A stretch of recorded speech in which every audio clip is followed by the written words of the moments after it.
Welcome, everyone. We are suffering Smallville. There's going to be season 2, episode 8. It is called Ryan. And this is the sappy episode, but we're all meant to cry at the end because an innocent boy has died. I saw that tear coming from you.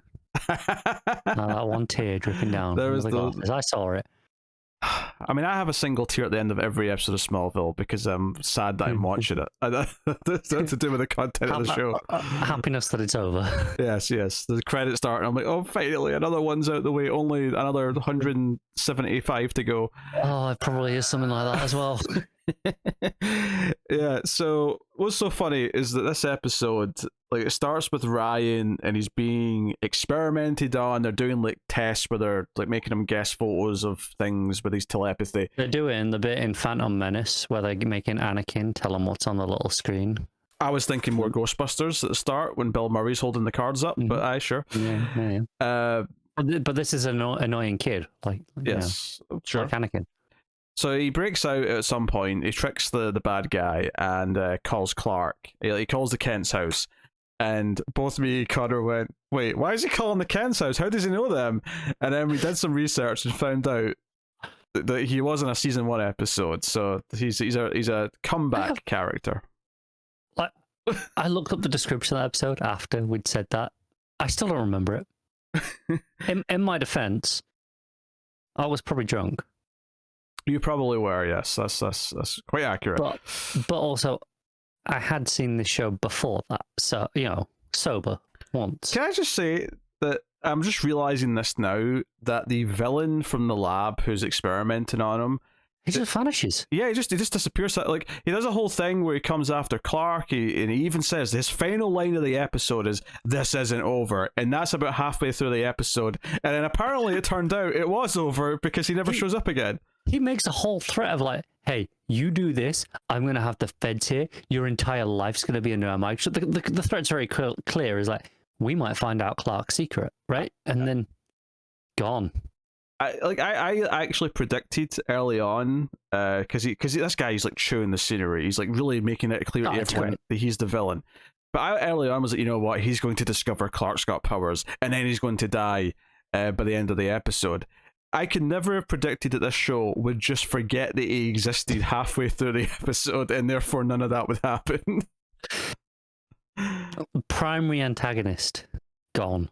He just disappears, and obviously it's because they go down a different path. But like, oh no, this is now about Ryan having a tumor and dying. It is a tumor, to be specific. See, the thing is though, now that you've brought it up and I'm aware of this, because yes, I don't think it had quite dawned on me until you started the sentence. Mm-hmm. The two plots aren't mutually exclusive. Evil Doctor knew he had a tumor and was experimenting anyway, and presumably was accelerating the tumor. So you're saying that he just realized, oh, you know what, it's not worth the effort. He's dead soon anyway. Well, that was what, like, Ryan at the very start is like, you're worried you're gonna. I'm gonna die before you finish your research. Like, that's all fair enough, but he still is angry and says this isn't over, which implies he's going to retaliate in some way. It does. There's no.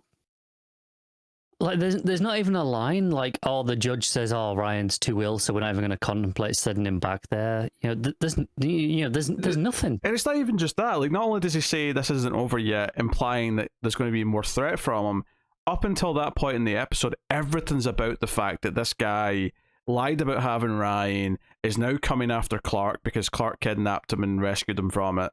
Like, the entire episode, up until that point, revolves around him being the evil guy who has him, and he's going to be the problem to deal with throughout the episode. He's the one, even Jonathan has to stand up against him when he's trying to get to Ryan, but in the scene where eventually Lex shows up with the restraining order.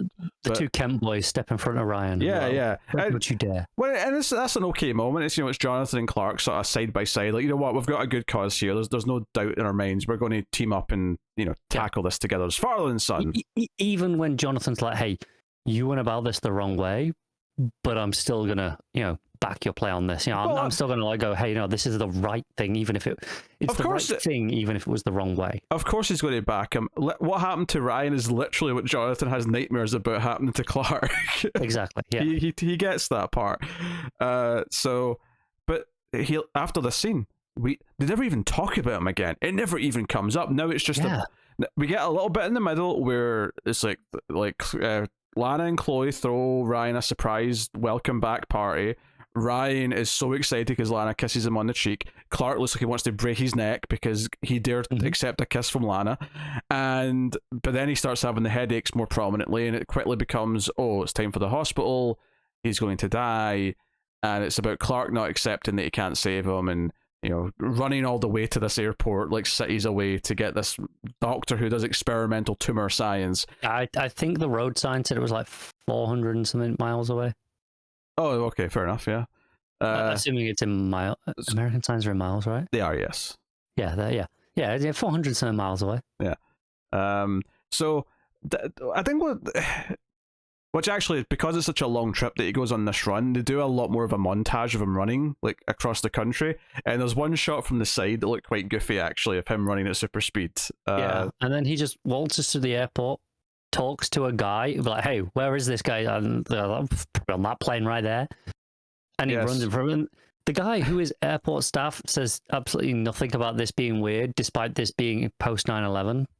I mean, even now, post 9/11 airport security is wild. I mean, to be fair, I think pre 9/11, someone just running onto the tarmac would have probably raised some eyebrows. Probably, but at least like he could have strolled through the airport, no questions asked, right? And the guy could be like, oh, maybe he's meant to be here. Post 9/11, absolutely not. Yeah, and this is like, when we say post 9/11, this is like very fresh post 9/11. I questioned at first, like this is after, right? And like this is when fears were probably at their highest. If you remember, the pilot episode aired the same month as 9/11. Remember that was September 2001. Yeah, it was. So, so and it's all about him accepting. And to be fair, this does lead to a couple of okay scenes as far as like setting up some Superman ideas. Jonathan saying you can't save everyone, you have to accept that some things are out of your power. That's all fine. This does have a few of those on the nose Superman references though. So there's one that's actually not a foreshadowing, it's actually more of a reference to the past, but it was in the same spirit of that on the nose referencing, where Lana says to Clark, oh, you don't know what it's like to like have your life uprooted and like be shipped off somewhere to a new place. It's like, okay, all right, we get it. Part of it is, it's true, Clark doesn't know what's that like because he doesn't remember it, but also it literally also happened. It literally happened, yeah. And then there's a scene with Ryan where we get like a couple like back to back, because they're talking about this comic, which actually there was a second one which was just the cover of this comic was clearly Action Comics issue 1, but with Warrior Angel instead of Superman. Yeah.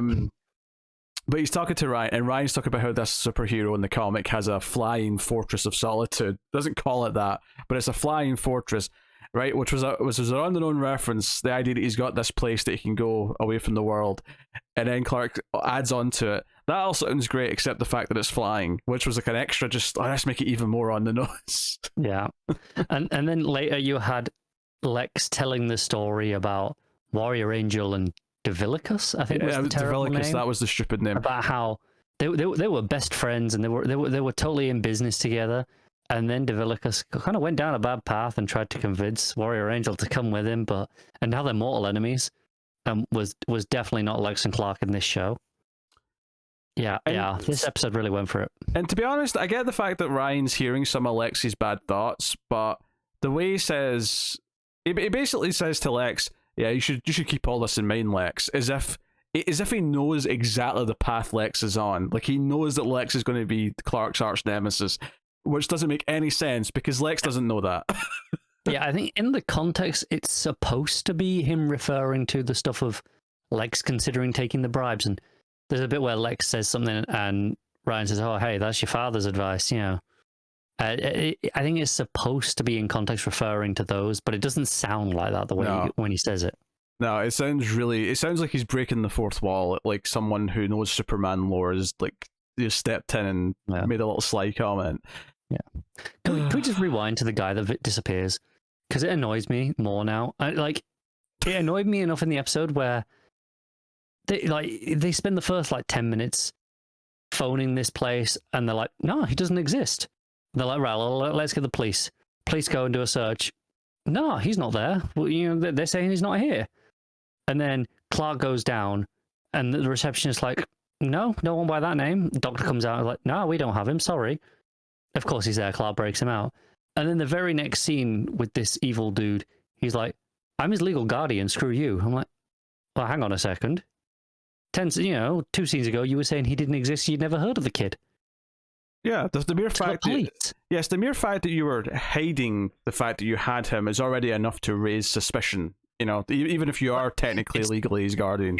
It's one thing you claiming that to the Kents, right? Random person phoning you. You can claim, hey, well, we're just protecting the child's identity. But the police coming round and you saying, nope, don't have this kid, never heard of him. That's different. And that's never addressed again. Yep. That's all fair. Never comes up again. The back half of the episode, of course, is more dealing with Clark not wanting to save him and everyone being all sad and hanging around the hospital. And then once he is definitely dying, the surgery's bought him a few days, but he's still dying. He just wants a nice moment. So Clark takes him up in a hot air balloon because it gets him away from all the thoughts, because his head's sore because he's hearing too many people. And what I thought in the moment actually is that if this had been set after Clark gets super hearing, Clark could have probably talked him through it, because it would be similar to him hearing. Oh shit! people. Clark doesn't have super hearing yet. No, that's next season. Yeah. So yeah, you're right. So that could have been like a bonding, like a sort of like, oh, he's passing on his teachings to someone else moment. But obviously he's not had that yet, so they can't. It was just a thought that occurred to me though, as it was playing out. So we get this like overly dramatic, like, and this is another episode that kind of exposes Tom Welling's lack of acting ability in places, because whenever he looks confused or he's like trying to look sad, he cannot do. There's a particular face he tries to pull when someone says something and he's trying to do like a quizzical, like, what was that sort of expression, and he can't do it. It's really bad. It's like that specific one gets me every time. Yeah.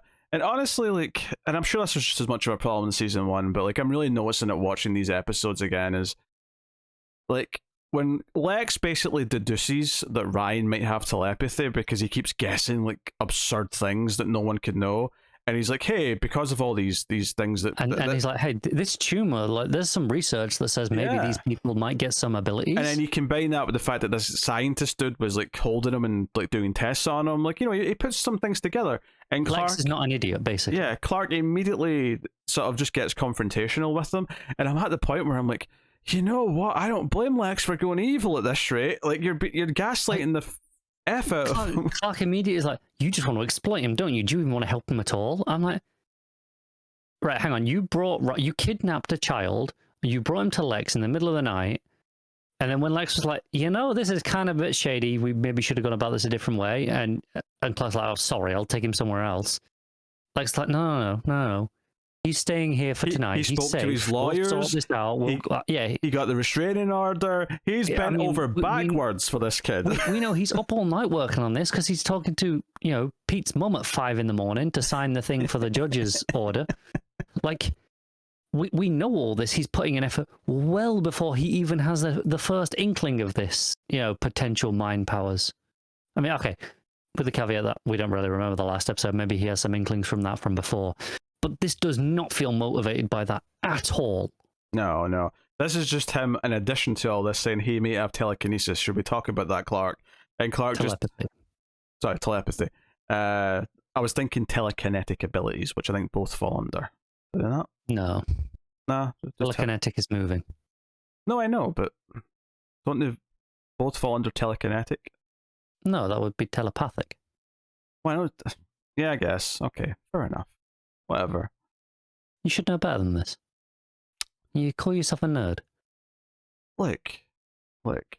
I'm very familiar with telekinesis and telepathy, but using the word telekinetic to describe the sort of activity in the brain, I feel like I've used that interchangeably. Clearly, I'm in the wrong for doing so, but I thought it was like a broad term for all extra strange brain abilities. ESP. ESP, sure. Yeah. There you go. There's a phrase for that as well. Anyway, the point being, I suppose, what was I even getting at before you rudely interrupted me? Lex. Lex. Yes. Aye, Clark just immediately like goes on the defensive about almost as if he learns about Ryan, he'll learn about him. Which, by the way, when he takes Ryan to the Talon for the surprise party thing, and everything's going down, Ryan just starts telling him everything everyone's thinking. He's like, "Oh, Pete knows your secret," but he's like really nervous about it because he's worried that one day he'll tell someone by accident. Oh, and Lana's leaving Metropolis. Well, more on that in the subplot later. Oh, and Chloe's probably up to some shady shit. Chloe's up to whatever. He actually doesn't actually mention Chloe for whatever reason. I guess she just doesn't have a thought in her head right now, or nothing interesting anyway. It's unbelievable. But speaking of thoughts, though, Martha. I can't wait to hear where you go. Oh, Martha. Martha's got a secret, which definitely heavily suggested a pregnancy. At least the way it was framed. Yeah. That was the strong implication. I do not remember a child, which makes me think that there's going to be a miscarriage because let's face it, it is an old it's just she's a bit old to be pregnant, right? So yeah, I'm having now we're talking about this. I wasn't thinking during the episode, but now that you bring up that she's old, which obviously, I'm having vague... Well, she's not old, but she's like... old in the context of... pregnancy age-wise. Yeah. And not only that, she was someone who couldn't get pregnant before, so... Yeah, I'm having vague memories of her with a doctor, of the doctor being like, you're kind of old for this, this is risky. Yes. Yeah. Yes, there's a lot of risk involved. I mean, you are ginger, which means your child could be ginger. Do you really want to do that? It's a horrifying possibility to put out into the world. So... yeah, the subplot then with Lana. So she's out riding the horse as you do, and Nell said, "Hey, you know how you like that Esquitarian place in Metropolis?" Which, by the way, I just learned what Esquitarian meant like a month ago. Wouldn't it be equestrian, whatever. How you pronounce it? I know it was someone mentioned that, and I'm like, what the hell does that mean? And I'm like, oh, it's to do with horse riding. All right, okay. Did you not know that one of those things that just passed you by? It just never came up. I like. I mean, this was obviously a long time ago. But I remember when I was like 19 and someone brought up the word thespian, and what the hell's a thespian? And I was like, oh, it's just an actor. All right, okay. Yeah.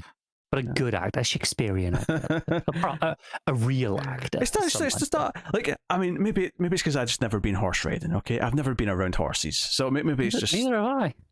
I don't know. It never came up. What do you want from me? But yes, yeah, that is because someone said they were Esquitarian. I'm like, what do you mean you're what's that? I thought it was a religion. I was like, what the hell is she talking about? I was like, oh, it means she likes to ride horses. Okay, very good. Like Lana likes to ride horses. Lana, to be fair, we've seen her riding horses a lot. She does like to ride the horses. And this is all leading to Nell saying that her boyfriend wants to move them to Metropolis. And even though they've only been dating for like 3 episodes. Yeah, it's named after Dean Cain, obviously. Superman heritage. Does Dean Cain show up in the show? He must do. I don't think he does. He must. Everyone else shows up in this show. I don't think him and Terry Hatcher show up. I think they show up in Supergirl. I don't think they show up in Smallville. Obviously, they definitely show up in Supergirl. You get Christopher Reeve, you get Margot Kidder. Do you know what I think it is? I think Lois and Clark wasn't old enough yet to be nostalgic. So you get the movies from the 70s and 80s cameos. And That's then... true. Lois and Clark only finished like a couple of years before this starts. Well... about 4 years. It was 1970, I think. Maybe 98. That's a couple of years in the grand... Give or take. A couple means 2. Come on.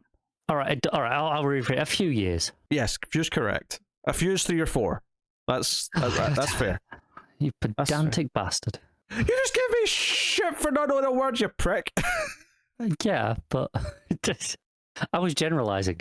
It wasn't lack of knowledge. It was lack of specificity. Especially since it's not even like I used it wrong. I brought up that I just learned what it meant recently. I was offering the information willingly. Yeah, that was your mistake. You shouldn't have done that. Why would you give me ammunition like that? Anyway, so Lana's upset about this. She doesn't want to go. And Clark, when she comes to see Clark in the barn, and he's like, what's on your mind, Lana? And he already knows because Ryan's told him, but he's trying to get her to bring it up because he doesn't have he would never have a reason to know this, so he's like just trying to get her to say it. There's no way he's like, lucky guess. And she finally says it, and she doesn't want to go. She doesn't like it. She wants to stay with all her friends in Smallville, blah, blah, blah. and it's a later scene actually where she cracks this joke. But to be fair, it's exactly the joke that we both wanted to crack. Is she says, "Hey, you know, now that I'm because later on it turns out the solution to this is that Chloe's mother has agreed to take her in until she finishes high school, so she's going to be roommates with Chloe." And Lana says, because Clark says something like, "Oh, you're not going to be, it's not going to be weird. You not be my neighbor anymore, you know."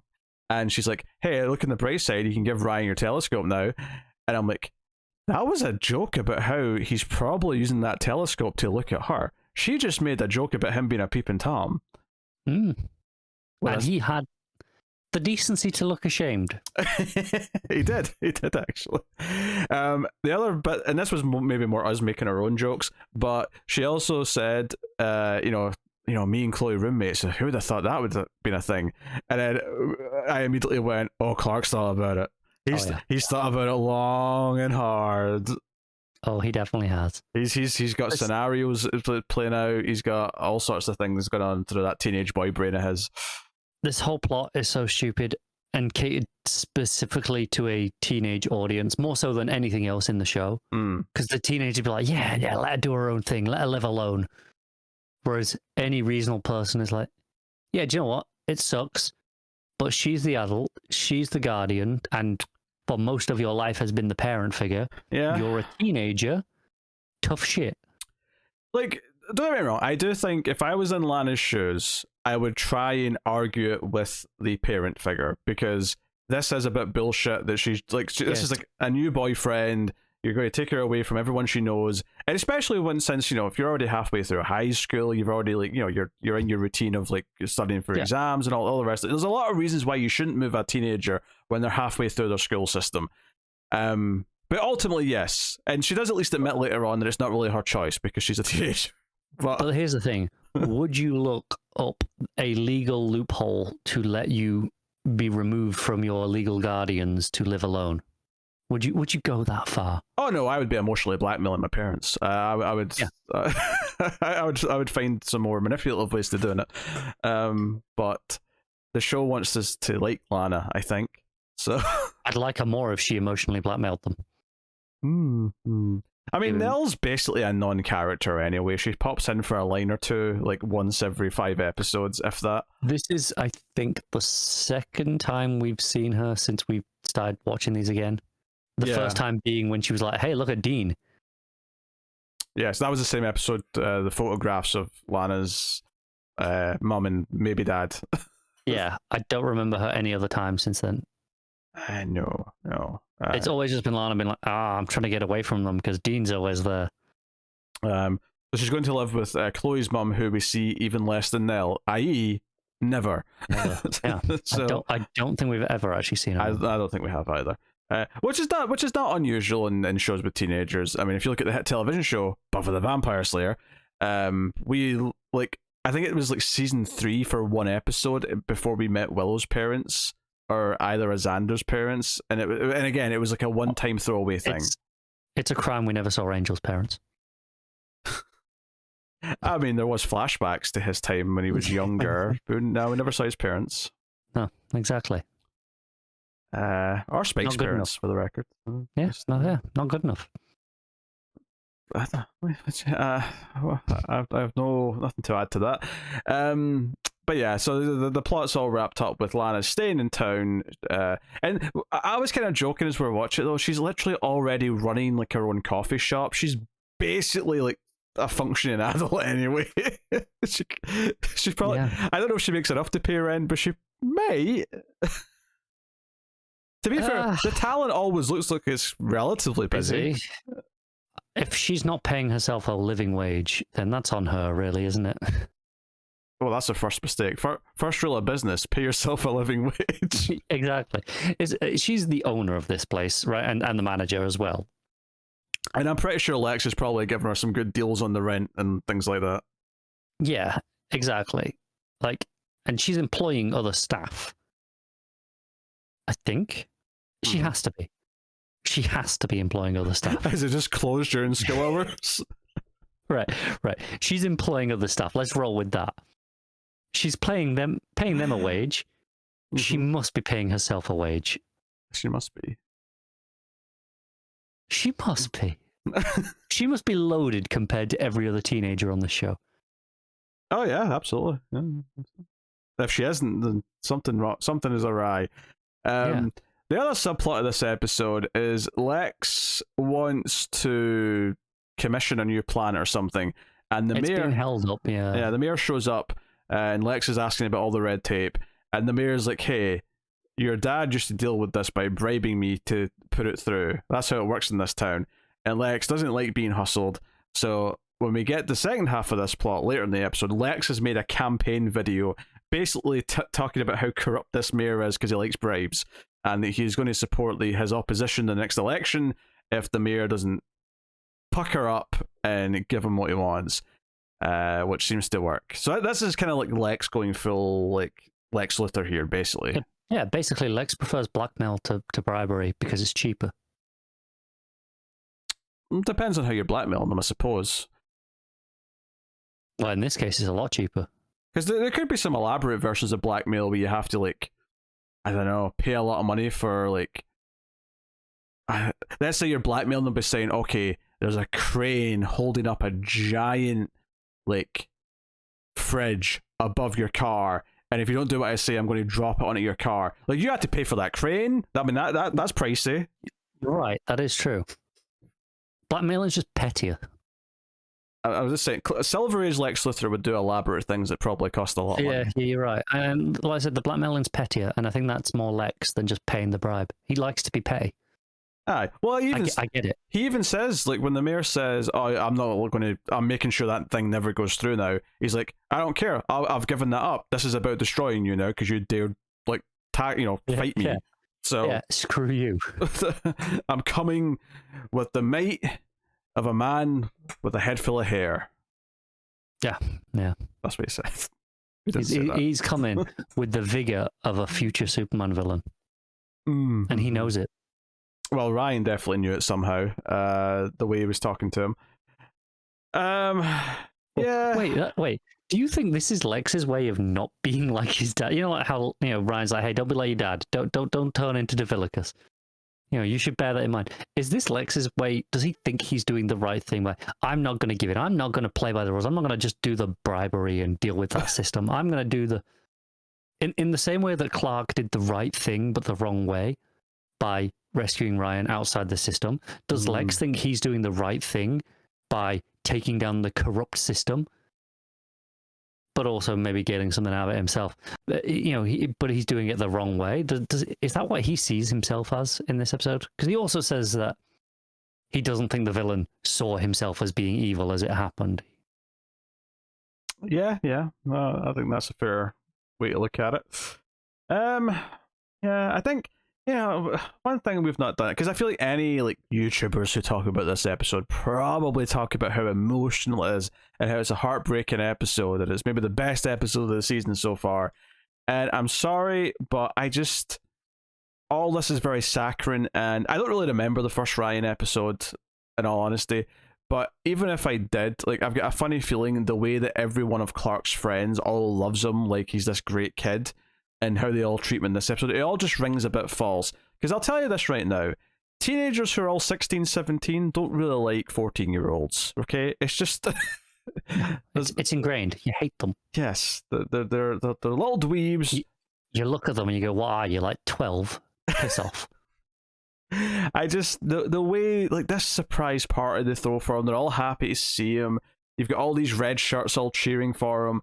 It's all just a little bit hokey in TV, so I never really, the emotion of it never really feels real to me. It's one of the things where, looking objectively, it probably is the best episode so far of the season. I mean, right? On a removed level, it's trying. It's trying to say something. It's trying to give Clark that you can't save everyone lesson. Yeah, we've said a few good things about what it's doing with Lex here. I think, I pointed out during it, this is, for all the show's faults, I think it does nail Jonathan Kent through and through. Flaws and all, I think it is pretty good at what it does with him. And this episode's no different when he is giving that speech to Clark, like, "Hey, this sucks, but you can't save everyone." But it's obviously a lesson that Clark has to learn, and probably about 6 times more in this show, maybe this season. But I think coming from Jonathan Kent, it is the right thing here. But it's still it's still not a good episode. Like, it's not a good episode of TV. It's just better than most of the others in this season. But that doesn't make it good. Yeah. But it says something that I was having more fun cracking jokes about the subplot with, Clark being pervy about Lana than I did anything with the Ryan plot. Maybe it says something about us where we were like debating back and forth. It's like, Ryan's going to die this one, right? Maybe no, they're not going to kill the kid. They're going to kill the kid. And we were kind of getting a little bit excited about it because it was more interesting for us to be like, yeah, they're going to kill the kid. Let's do it. Then like, what was that really bland one, like 2 episodes ago that I don't remember at all. It was all I just remember how bored we were. It was the grandfather one. It was all that stuff. Yeah. Like, I had more fun with this episode than that. Even like removing objectively, this is a better episode anyway. But I had more fun even making fun of elements of this one than I did that one. Yeah, when they were up in the hot air balloon, Ryan should have said, "I don't want to die a slow, painful death, Clark. End me now." And then Clark just pushes him off the edge of the hot air balloon. Yeah. The guy, piloting it might have been like, "Well, you just murdered that kid, dude." So Clark obviously has to throw him off as well. I don't even know where you go to get a hot air balloon ride. I'm surprised Smallville has one. I am and I'm not. There's a lot of open space. Yeah, so I buy that you can get one. I suppose. I'm sure you can do it. Hot air balloons exist. I've just never looked up. Oh, hey, how do you buy a ride in a hot air balloon? No, but it's like it's the same thing as people go on skydives. Right? I couldn't tell off the top, but where do you go when you want to do a skydive?